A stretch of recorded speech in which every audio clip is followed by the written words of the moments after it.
अस्सलाम वालेकुम दोस्तों, मैं तुहाडा अपना मेज़बान अब्बास सिवाग तुसां देदे पे वे अब्बास सिवाग थल सकाफती रब।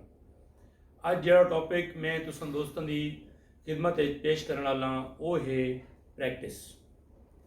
प्रैक्टिस क्या है? अंग्रेज़ी का बहुत ही मशहूर मुहावरा है कि practice makes a man perfect, कि मशक कहीं भी इंसान को मुकम्मल करने विच अहम किरदार अदा करती है। मशक का असां सराइकी दे विच क्या इन मतलब गिनसूं कि कोई कम जेकूं वला वला कीता वने और उन वेले तक कीता वने जेड़े वेले तक उथों को मुकम्मल तौर उत्ते आ न वने, यानी तुसां उंदे ते 100% गिरफ्त ना पा गिनो उन वेले तक उन काम को करना है। इन्हें डेफिनेशन वास्ते इको क्लियर करने वास्ते इतना दोस्तों को समझाने वास्ते मैं कुछ मिसालां देसां कि उम्मीद है कि उन्होंने मिसालों नाल तो प्रैक्टिस जरूर अच्छे तरीके नाल समझ आवे सी।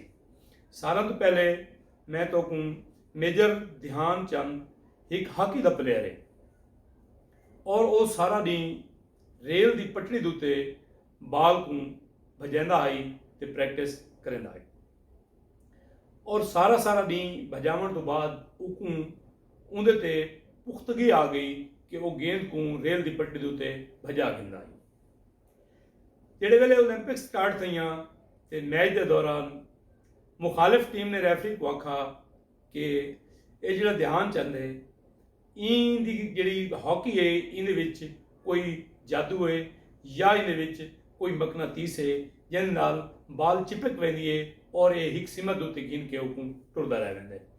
उन्होंने मैच रोक के हाकी त्रोड़ी उन्हें चेक किया कि उन्हें कोई मकनातीस को ना आई, कोई मैगनेट को ना आई और वो बिल्कुल ओरिजिनल हाकी आई और असल हाकी आई। उस तो बाद मैच शुरू थिया। पहला हाफ गुजर वजन के बाद कोई भी गोल ना थिया ते जिहड़ा टीम का कोच आई उन प्लेयर को पूछा कि इतनी अच्छी ग्रिप होने के बावजूद तेरे को गोल क्यों नहीं थींदा पिया। वहाँ कहे कि मेरे को यकीन है कि जो गोल के पोल ये छोटे हैं या इन्होंने कोई मसला है। वो इतना यकीन आई, इतना को कॉन्फिडेंस आई जेड़े वेले ओलंपिक्स के दौरान उन्होंने वो गोल वाले पोल की पैमाइश की थी तो वाकई ही 2 फुट छोटा ही वो पोल। उनकी मशक का तुसां इन गाली तो जरूर अंदाजा कराए। अगले ही हाफ दे विच ध्यानचंद ने 6 गोल मारे और अपनी टीम को जितवा दिता। यह है बार बार कहीं काम को करन दा नतीजा। हुण इहदी मैं तो दूजी मिसाल देसां कि पैब्लो पिकासो एक बहुत बड़ा पेंटर है जिहड़ा कि पेंटिंग करेंदा है, स्ट्रक्चर बनांदा है और तस्वीरां बनांदा है। एक बाजार दे विच गुजरदा पिया ही ते रस्ते दे विच एक कोई खातून मिली। उही को पहचान गई कि पिकासो साहब हैं ते ऊँ आके को पकड़ा इं कि सर मेरे वास्ते कोई स्कैच कोई चीज़ मेरे को बना के ड्रा करके हुणे लो। तो सर ने पेंसिल कलम की मदद नाल सिर्फ 30 सेकंड एक स्कैच बना के दिता तो एक आखा कि एक हिनवन ये तेरी जिंदगी वास्ते काफ़ी है, यानी इनकी मालियत जी है वो 50 लाख रुपया है।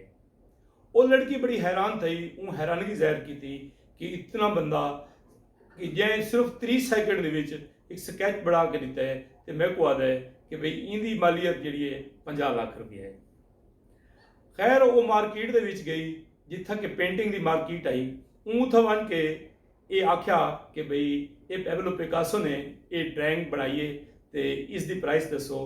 तो उन्होंने आख्या है कि 50 लाख रुपया ही इनकी वैल्थ है और इनकी कीमत जी है 50 लाख रुपया है। ये लड़की ने 50 लाख गिन के बड़ी खुश थी और उस तो बाद इन दिल तहिया किया कि मैं पैब्लो पिकासो को लाजमी बन के मिल सा।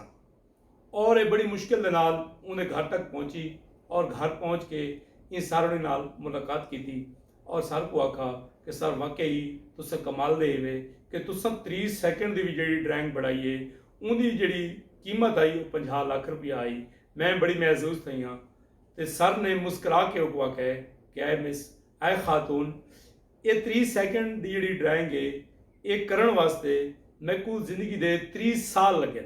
मैं 30 साल दे विच काबिल थियां कि मैं तो कोई जो 30 सेकंड वाला ਜਿਹੜਾ ਸਕੈਚ ਹੈ ਇਹ ਮੈਂ ਪੜ੍ਹਾ ਕੇ ਦਿੱਤਾ ਹੈ।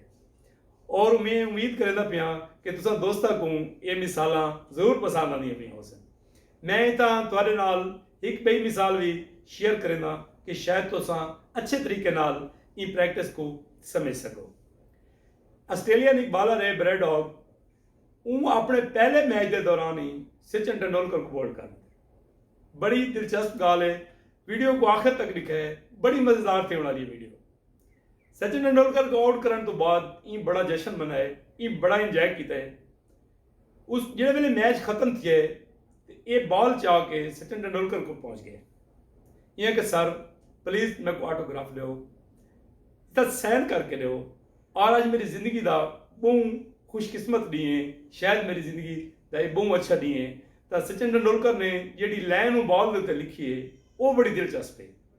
सचिन तेंदुलकर ने लिख के दिता है कि ये डी तेरी जिंदगी दोबारा कदा ही नहीं आना।